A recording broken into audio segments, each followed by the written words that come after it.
그의 주인이 일찍이 일어나 집 문을 열고 떠나고자 하더니 그 여인이 집 문에 엎드러져 있고 그의 두 손이 문지방에 있는 것을 보고 그에게 이르되 일어나라 우리가 떠나가자 하나 아무 대답이 없는지라. 이에 그의 시체를 나귀에 싣고 행하여 자기 곳에 돌아가서 그 집에 이르러서는 칼을 가지고 자기 첩의 시체를 거두어 그 마디를 찍어 12덩이에 나누고 그것을 이스라엘 사방에 두루 보내매 그것을 보는 자가 다 이르되 이스라엘 자손이 애굽 땅에서 올라온 날부터 오늘까지 이런 일은 일어나지도 아니하였고 보지도 아니하였도다. 이 일을 생각하고 상의한 후에 말하자 하니라. 이에 모든 이스라엘 자손이 단에서부터 브엘세바까지와 길르앗 땅에서 나와서 그의 그 회중이 일제히 미스바에서 여호와 앞에 모였으니 온 백성의 어른 곧 이스라엘의 모든 지파의 어른들은 하나님 백성의 총회에 섰고 칼을 빼는 보병은 40만 명이었으며 이스라엘 자손이 미스바에 올라간 것을 베냐민 자손이 들었더라. 이스라엘 자손이 이르되 이 악한 일이 어떻게 일어났는지 우리에게 말하라 하니 레위 사람 곧 죽임을 당한 여인의 남편이 대답하여 이르되 내가 내 첩과 더불어 베냐민에 속한 기브아에 유숙하러 갔더니 기브아 사람들이 나를 치러 일어나서 밤에 내가 묵고 있던 집을 에워싸고 나를 죽이려 하고 내 첩을 욕보여 그를 죽게 한지라. 내가 내 첩의 시체를 거두어 쪼개서 이스라엘 기업의 온 땅에 보냈나니 이는 그들이 이스라엘 중에서 음행과 망령된 일을 행하였기 때문이라. 이스라엘 자손들아 너희가 다 여기 있은즉 너희의 의견과 방책을 낼지니라 하니라. 모든 백성이 일제히 일어나 이르되 우리가 한 사람도 자기 장막으로 돌아가지 말며 한 사람도 자기 집으로 들어가지 말고 우리가 이제 기브아 사람에게 이렇게 행하리니 곧 제비를 뽑아서 그들을 치되 우리가 이스라엘 모든 지파 중에서 100명에 10명, 1000명에 100명, 10,000명에 1000명을 뽑아 그 백성을 위하여 양식을 준비하고 그들에게 베냐민 기브아에 가서 그 무리가 이스라엘 중에서 망령된 일을 행한 대로 징계하게 하리라 하니라. 이와 같이 이스라엘 모든 사람이 하나같이 합심하여 그 성읍을 치려고 모였더라. 이스라엘 지파들이 베냐민 온 지파 사람들을 보내어 두루 다니며 이르기를 너희 중에서 생긴 이 악행이 어찌 됨이냐. 그런즉 이제 기브아 사람들 곧 그 불량배들을 우리에게 넘겨주어서 우리가 그들을 죽여 이스라엘 중에서 악을 제거하여 버리게 하라 하나 베냐민 자손이 그들의 형제 이스라엘 자손의 말을 듣지 아니하고 도리어 성읍들로부터 기브아에 모이고 나가서 이스라엘 자손과 싸우고자 하니라. 그때 그 성읍들로부터 나온 베냐민 자손의 수는 칼을 빼는 자가 모두 26,000명이요 그 외에 기브아 주민 중 택한 자가 700명인데 이 모든 백성 중에서 택한 700명은 다 왼손잡이라 몰매로 돌을 던지면 조금도 틀림이 없는 자들이더라. 아멘. 안타깝게도 우리가 살아가고 있는 이 세상은 그렇게 살아갈 만한 살만한 세상은 아닌 것 같습니다. 물론 우리는 영원한 하나님 나라를 소망하며 하나님의 통치와 그리고 다스림과 은혜 아래 살아가기를 소망하며 살아가고 있지만 그렇다고 해서 갑자기 이 세상이 아름답게 보이거나 갑자기 살만한 세상으로 바뀌는 것은 아니죠. 왜냐하면 이 세상은 죄의 흔적이 가득한 아담이 죄로 인하여서 이 땅이 저주를 받아서 서로 물고 물리는 약육강식의 방식과 또한 온갖 상처와 고통이 가득한 세상이기 때문입니다. 그리스도를 모르는 사람들은 죄의 방식을 따라서 누군가를 짓누르고 짓밟는 데 익숙해져 있고 심지어 교회 안에서도 죄의 흔적들로 누군가에게 상처를 주고 또는 상처를 받기도 합니다. 이런 상처의 반복은 얼른 이 죄악된 세상을 벗어나서 하나님 나라로 가고 싶다라는 생각마저 희미해질 만큼 그 상처가 계속되면 그 상처 안에 갇혀서 오히려 더 세상의 방식을 따라서 그 상처를 스트레스들을 이겨내 보려고 하기도 합니다. 오늘 그 모습이 본문에서 고스란히 드러나고 있습니다. 우리가 계속해서 사사기 후반부를 살펴보았던 것처럼 여러분 이 이야기는 교회와 관련 없는 자들의 이야기가 아닙니다. 하나님의 택하신 백성들, 하나님의 언약 백성들의 이야기죠. 얼마 전 하나님의 은혜로 가나안 땅을 정복해서 들어온 언약 백성들의 이야기이고, 게다가 이 사건의 중심에는 레위 사람이라고 하는 하나님의 사람이 있습니다. 간단히 앞의 내용을 정리해서 말씀드리면, 한 레위 사람이 첩을 맞이했습니다. 그런데 그 첩이 행음을 했고 남편을 떠나서 아버지의 집으로 돌아가서 4달을 지내는 동안 이 레위 사람은 잠깐 떨어져 있다가 그 행음한 첩을 찾아서 장인 어른의 집으로 찾아갑니다. 장인의 집에서 장인의 대접을 통해서 위로를 받으며 5일 동안 거기서 있다가 아주 늦은 시간에 자기의 집이 있는 에브라임 땅으로 출발하게 되죠. 해가 저물어서 더 이상 이동할 수 없게 되자 베냐민 땅에서 하루를 지내고 가려고 하는데, 어느 한 집에 들어가서 하룻밤을 묵을 때에 그 성읍에 있던 불량배들이 이 레위인과 그 첩이 있던 집에 찾아와서 악행을 저질렀고, 레위인의 첩은 밤새도록 능욕을 당하고 겨우 아침이 되어서야 남편이 있는 곳으로 돌아와서 그 문 앞에서 죽고 맙니다. 첩이 죽었다라는 사실을 알고 이 레위인은 그 시체를 나귀에다 실어가지고 자기 집으로 돌아가서, 에브라임 산지 자기 집으로 돌아가서 그 시체를 12덩이로 잘라서 이스라엘 각 지파에게 보냅니다. 율법을 누구보다 잘 알고 있었을 이 레위 사람은 아무렇지도 않게 부정한 시체에 손을 댄 것입니다. 그리고 각 지파로 보낸 거죠. 그것을 받아본 모든 족속들이 말하기를, 애굽 땅에서 올라온 날부터 오늘까지 이런 일은 일어난 적도 없고 또 보지도 못하였다. 이 일을 생각하고 우리가 서로 상의한 후에 말하자라고 결정을 합니다. 그래서 각 지파의 사람들이 상의하기 위해서 장로들이 먼저 미스바로 모였고, 함께 모인 보병도 40만 명이었습니다. 이로 인해서 베냐민 지파를 제외한 이스라엘 백성 40만 명과, 그리고 15절 말씀을 보시면 베냐민 지파 2만 6천 명, 그리고 베냐민 지파와 함께 싸우기로 한 기브아 주민 700명의 싸움이 벌어지게 되죠. 저는 개인적으로 갈등과 그리고 다툼을 별로 좋아하지 않는 사람으로서 이 본문이 굉장히 불편하게 느껴졌습니다. 왜 이렇게까지 되었을까라는 생각이 참 많이 들었습니다. 사실 이렇게까지 되지 않을 수 있었던 순간은 굉장히 많았습니다.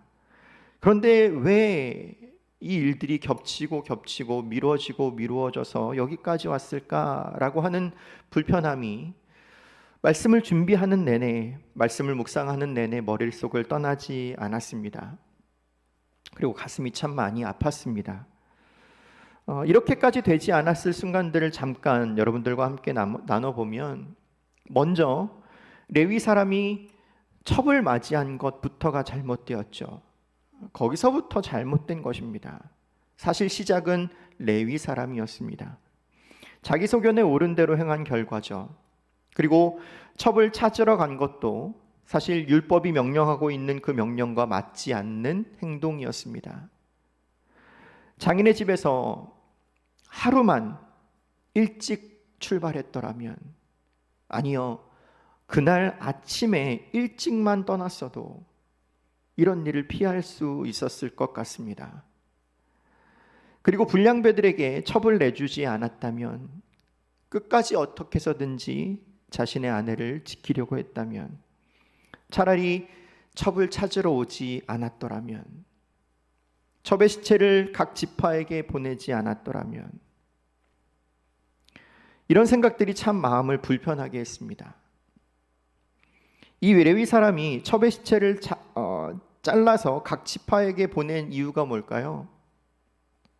아마 기브아 사람들에게 복수하고 싶었을 겁니다. 내가 이런 일을 당했다. 그리고 나는 나의 의로움을 증명해야겠다.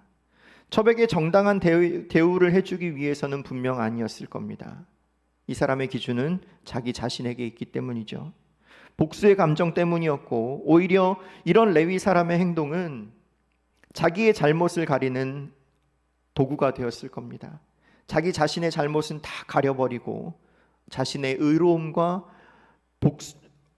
억울함과 복수심만 드러내는 도구가 되었을 겁니다. 각 지파의 반응을 여러분 보시듯이 모두가 이 레위 사람의 편에 선 것처럼 모든 화살은 베냐민과 그 기브아 사람들을 지금 향하고 있기 때문이죠. 레위인이 첩을 맞은 것, 그리고 장인어른의 집에서 자기 편한 대로 오이를 꽉 채워서 지냈던 것, 첩이 잡혀갈 때 했던 행동들, 그리고 첩이 돌아왔을 때 이 레위 사람의 반응들, 이런 모든 것들은 지금 레위 사람의 요청에 따라 모인 장로들의 판단에 전혀 영향을 끼치지 못했습니다. 그 모든 것들은 다 가려져 있습니다.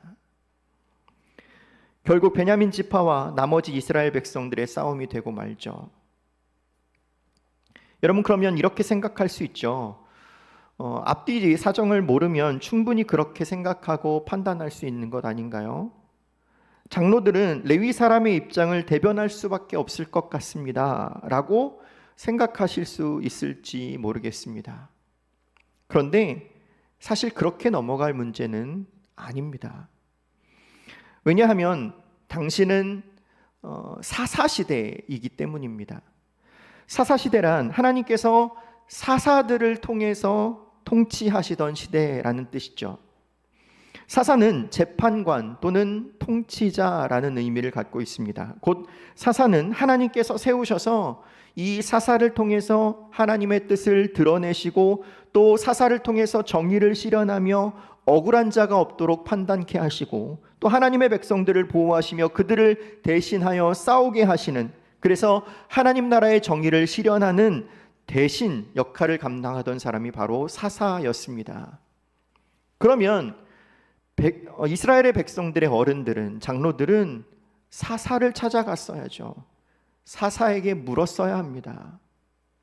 그러나 이 장로들의 판단의 근거는 하나님의 뜻에 있지도 않았고 사사에게도 있지 않았습니다.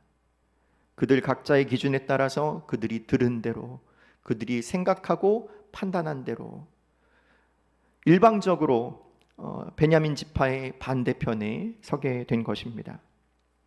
어른들의 모든 기준은 레위인의 행동과 말에 집중되어 있습니다. 여러분, 이것은 분명히 잘못된 것입니다. 13절 말씀을 보면 이스라엘 지파들이 베냐민 지파에게 이렇게 말합니다. 그런즉 이제 기브아 사람들 곧 그 불량배들을 우리에게 넘겨주어서 우리가 그들을 죽여 이스라엘 중에서 악을 제거하여 버리게 하라. 여러분, 그런데 이 말씀에는 한 가지 큰 오류가 있습니다. 그게 뭐냐면 분명 이 첩을 죽인 불량배들의 행동은 정확한 확실한 악입니다. 그러나 또 다른 악이 레위인에게 있었다라는 것은 그들이 판단하지 못했고요. 또 그것을 제거할 생각은 전혀 하지 못했다라는 점입니다. 이스라엘 나머지 지파 사람들에 대해서 그들의 기준의 악은 오직 그 불량배들의 나쁜 행동이었습니다. 레위인이 가지고 있던 그 악행들, 레위인이 시작했던 그 모든 시작점들, 그리고 그 모든 판단의 기준들, 5일 동안 하나님을 전혀 생각하지 않고 레위인으로서의 정체성을 전혀 고려하지 않았고 또 그 사이에 있었던 그 세세한 일들은 전혀 고려되지 않은 채 이들은 불량배들이 행한 행동만 악이라고 규정했던 것입니다. 앞에 본문을 보면서 계속해서 말씀드린 것처럼 레위 사람으로서 가장 먼저는 첩을 드리지 말아야 했습니다. 그리고 율법의 명령을 따라서 첩을 다시 받아들이지 말아야 했고 안식일을 지키기 위해서 일찍 길을 나서야 했습니다. 날이 저물기 전에 가까운 성에서 자기 첩과 종의 안전을 지켜야 했고 불량배들이 협박할 때 자신의 여자를 지켜야 할 의무가 레위 사람에게 있었습니다. 그리고 여자가 잡혀갔을 때 그 여자가 잡혀간 곳 근처나 또는 돌아오는 길에 서서 이 여자의 상태를 레위인은 파악해야 했습니다. 이런 레위 사람의 악행은 전혀 제거할 필요를 느끼지 않고 이 결과만을 가지고 모든 것이 베냐민 지파의 탓이며, 또한 베냐민 지파만이 이스라엘 중에 악이라고 그들이 규정하고 판단하고 있는 거죠. 이스라엘 전체에 자기 소견에 옳은 대로 행하는 그 악이 가득 차 있는데, 그것들은 생각하지 못하고 깨닫지 못하고 베냐민 지파를 향해 모든 화살을 당기고 있는 것입니다. 베냐민 지파 기브아 사람들은 자기 정욕대로 한 여인을 죽음에 이르게 함으로써 지체를 잘라내는 결과에 이르게 되었고, 이제 이스라엘은 이 일로 인하여서 이 베냐민 지파라는 한 지파들을 제거하려는, 잘라내려는 시도에 이르게 됩니다. 이스라엘 12지파 가운데 이 베냐민이라는 아들은 창세기 말씀을 보면 형제들을 하나 되게 하는 아주 중요한 역할을 하는 인물로 등장합니다. 바로 총리가 된 요셉과 형들이 다시 만나게 되는 그 장면에서인데요. 창세기 이야기를 잠깐 함께 나누면, 요셉은 애굽에서 총리가 되었습니다. 그리고 7년의 풍년이 지난 이후에 이제 본격적인 7년의 흉년이 시작되는 시점이었습니다. 가나안 땅에 있던 이스라엘 가족들은, 야곱의 아들들은 먹을 것을 찾아서 애굽으로 향합니다. 요셉을 잃었던 적이 있었던 야곱은 하나 남은 베냐민마저 잃어버릴까 봐 베냐민을 제외한 나머지 10명의 아들들을 애굽으로 곡식을 구하러 보냅니다. 요셉의 형들은 곡식을 파는 요셉 앞에 서게 되죠. 요셉이 형들에게 이렇게 말합니다. 너희가 정탐꾼이 아니라는 것을 시험하겠다. 요셉은 모든 것을 다 알고 있었지만, 자신의 형들이라는 것을 알고 있었지만 그 사실을 숨기고 말하는 것입니다. 너희가 정탐꾼이 아니라는 것을 내가 시험해 보겠다. 그래서 요셉이 요구한 것이 무엇이냐면 베냐민을 데려오라 라는 것이었습니다. 요셉은 복수심에 불타서 또는 감정적으로 이 상황을 대하지 않았습니다. 요셉은 하나님께서 자신에게 주셨던 그 꿈을 이루어 가시는 하나님의 일하심을 바라보면서 형들에게 자신을 드러내어서 하나님께서 이루어 가시는 일들을 설명할 준비가 과연 되어 있는가를 판단하고, 본문의 말씀에 의하면 시험하겠다라고 이야기를 한 것입니다. 형들에게 정말 하나님께서 일하신 것임을 드러내도 되는가, 형들이 그럴 준비가 되어 있는가를 판단하고자 한 것이죠. 이 일을 드러내기 위해서는 요셉과 같은 배에서 태어난 베냐민을 형들이 온전한 형제로 받아들이고 있는가, 그렇게 대우하고 있는가, 그래서 요셉에게 행했던 그 악행을 과연 씻을 수 있는 준비가 되어 있는가를 판단해야 했습니다. 하나님의 백성, 언약 공동체로서 합당한가를 확인하고자 한 거죠. 형들이 요셉에게 말합니다. 우리는 다 한 사람의 아들로서 확실한 자들입니다. 우리는 다 한 형제들입니다. 우리는 정탐꾼이 아닙니다. 이 말이 요셉에게는 굉장히 불편하게 들렸을 거예요. 한 사람의 아들들. 여러분, 한 사람의 아들들인데 어떻게 요셉에게는 그렇게 행동할 수 있죠? 요셉은 형들의 말을 믿을 수 없었습니다. 그래서 시므온을 잡아 가둔 뒤에 돌아가서 베냐민을 데리고 오라라고 하고 나머지 형제들을 야곱에게로 돌려보냅니다. 그때 르우벤이 뭐라고 말하냐면 요셉의 핏값을 치르게 되었다라는 표현을 합니다. 우리가 요셉에게 행한 그 대가를 치르게 되는구나 라는 말이죠. 요셉의 핏값을 치르게 되었다라는 말은 구속사적인 표현입니다. 요셉의 대가가 필요했던 것입니다. 가나안으로 돌아간 아들들에게 자초지종을 들은 야곱은 펄쩍 뜁니다. 너희가 나에게 내 자식을 잃게 하는구나. 내가 요셉도 잃었는데 시므온도 지금 잡혀 있는데 베냐민도 빼앗아 가고자 하느냐? 라고 화를 냅니다. 그렇다고 시므온을 다시 되찾지 않을 수도 없었고, 버티다가 버틸 수 있을 때까지 버텨보았지만 이제 먹을 양식도 다 떨어져 가고 다시 애굽으로 향해야 하는 시점에 이르렀습니다. 그러려면 반드시 베냐민을 데리고 가야 했던 거죠. 그때 아들 중에 한 사람이 나섭니다. 바로 유다입니다.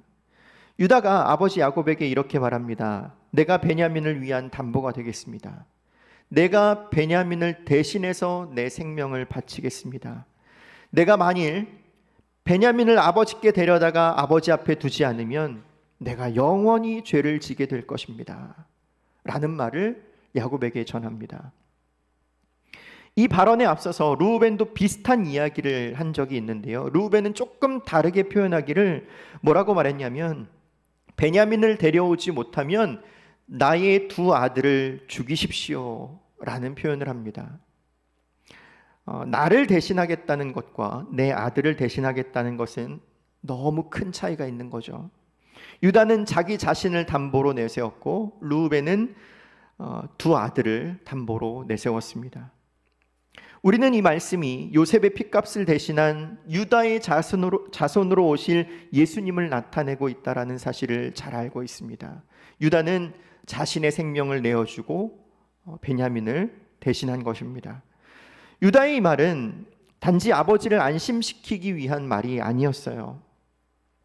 베냐민을 애굽으로 데려간 형제들은 요셉의 시험 앞에 다시 한번 서게 됩니다. 그리고 요셉은 일부러 베냐민의 자루 속에 자신의 은잔을 넣어놓고 베냐민에게 누명을 씌워서 아버지께로 돌아가지 못하게 합니다. 그리고 다시 요셉 앞으로 요셉의 형들이 서게 되죠. 이전에 형들이 자기에게 했던 행동대로라면 베냐민이 그런 누명을 썼을 때 베냐민을 돌아보지 않고 동생의 생명을 포기하고 아버지께로 돌아갔을 겁니다.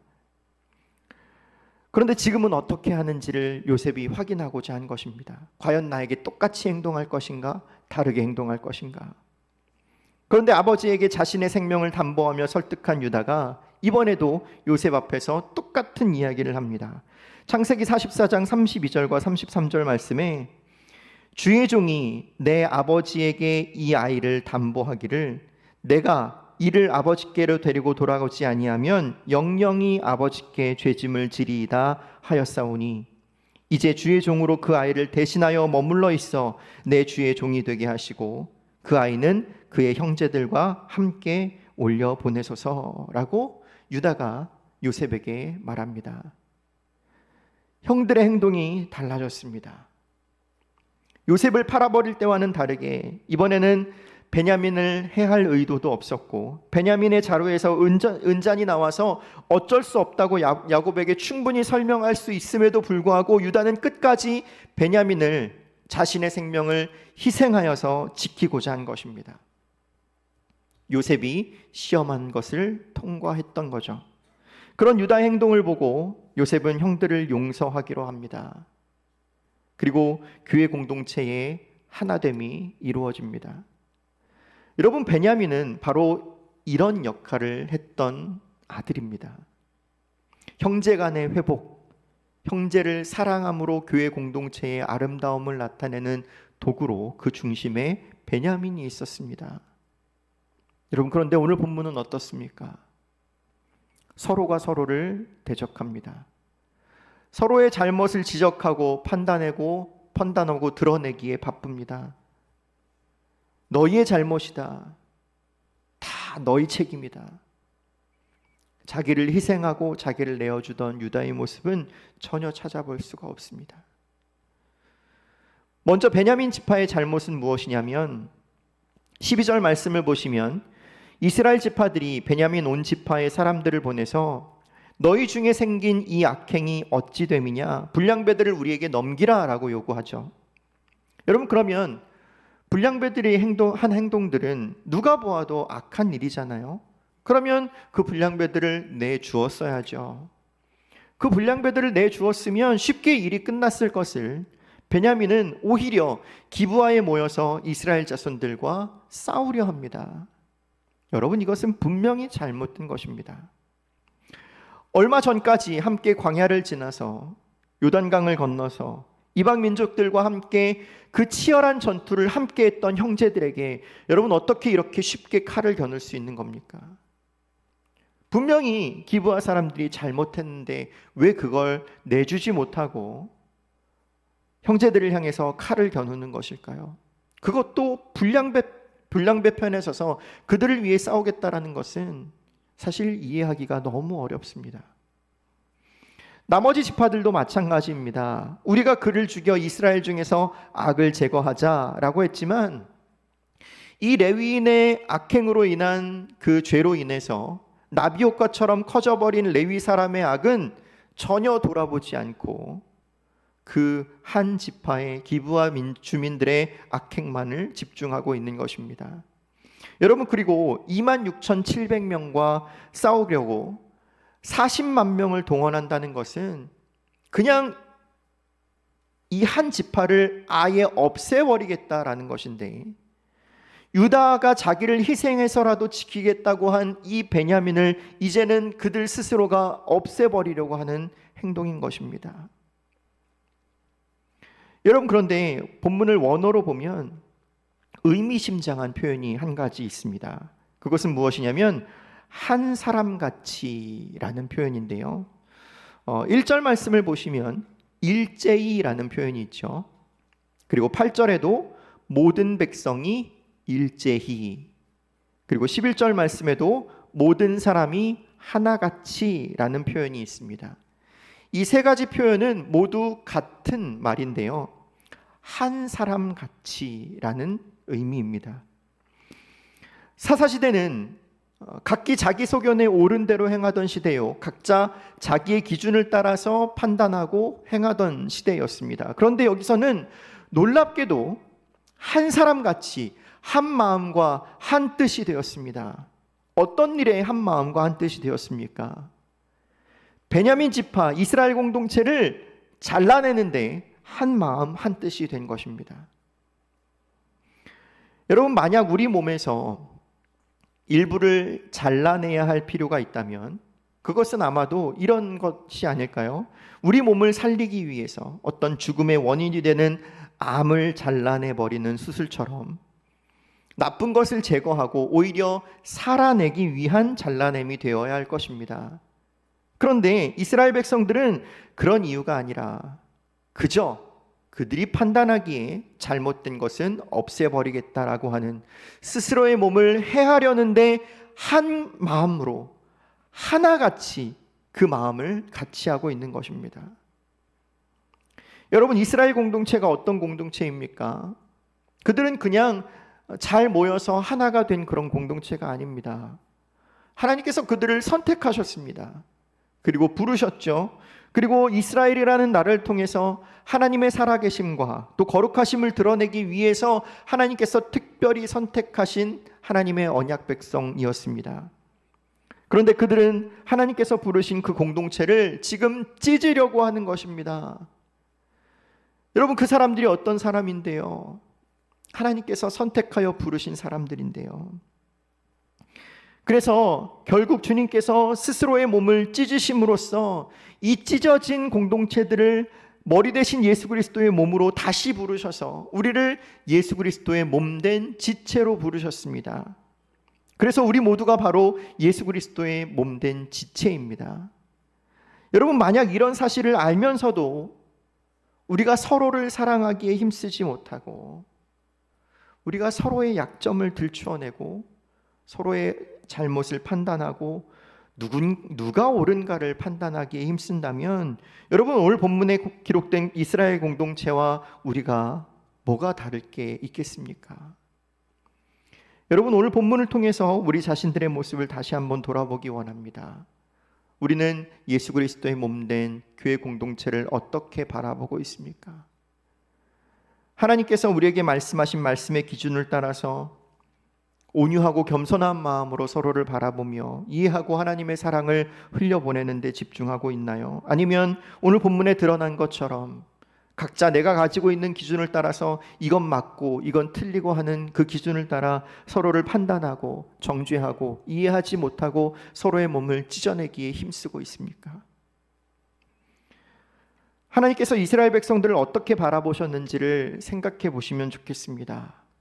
하나님께서 택하셔서 홍해를 가르시고 또 광야를 지나게 하시며 광야에서 길을 만드시고 바위에서 물을 나게 하심으로써 그들을 지키시고 또한 결국 그 어리석은 자들을 깨닫게 하시는 은혜를 통하여서 가나안까지 데리고 오신 언약의 백성들이었습니다.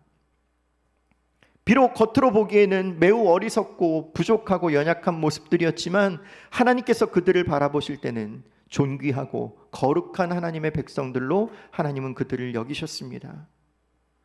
부족하고 연약한 모습이었지만 하나님께서 그들을 포기하지 않으셨습니다.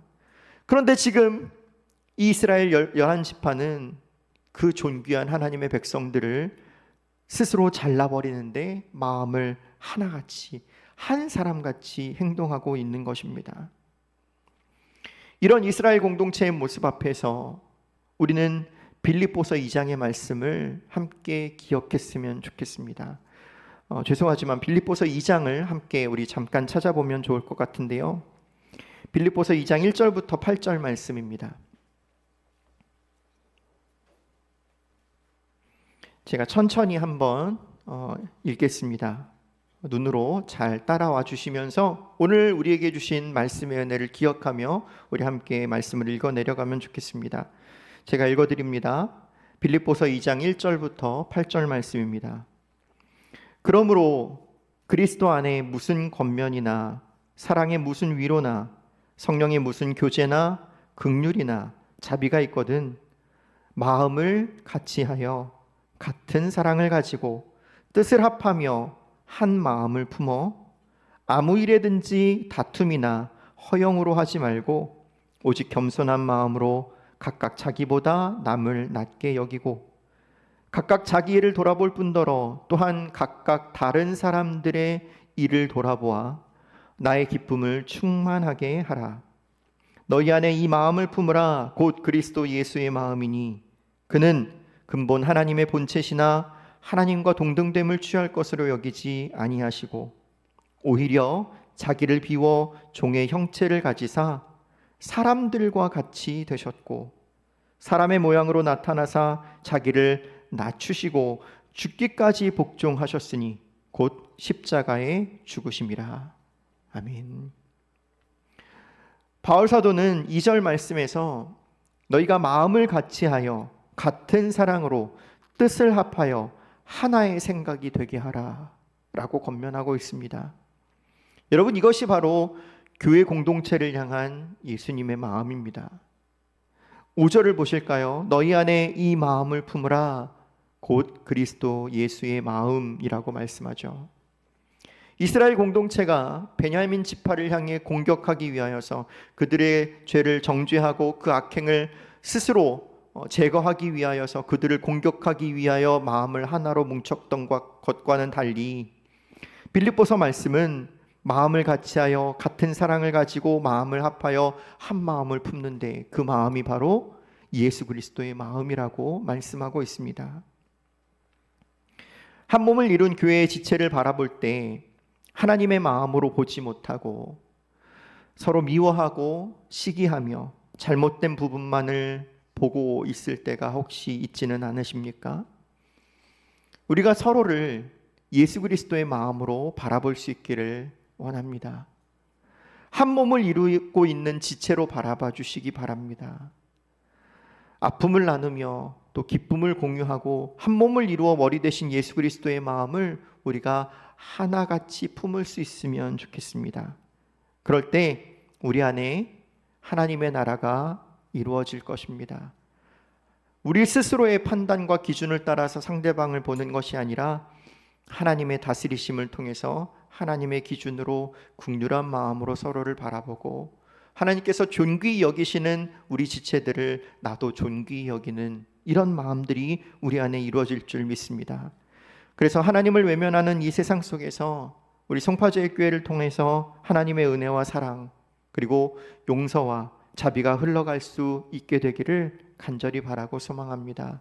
소망하기는 우리 송파제일교회가 한 마음으로 예수 그리스도의 마음을 품음으로 이 세상 가운데 하나님의 선하심과 그리스도의 사랑과 은혜를 흘려보내는 복된 교회로 쓰임받을 수 있기를 간절히 바라고 소망합니다.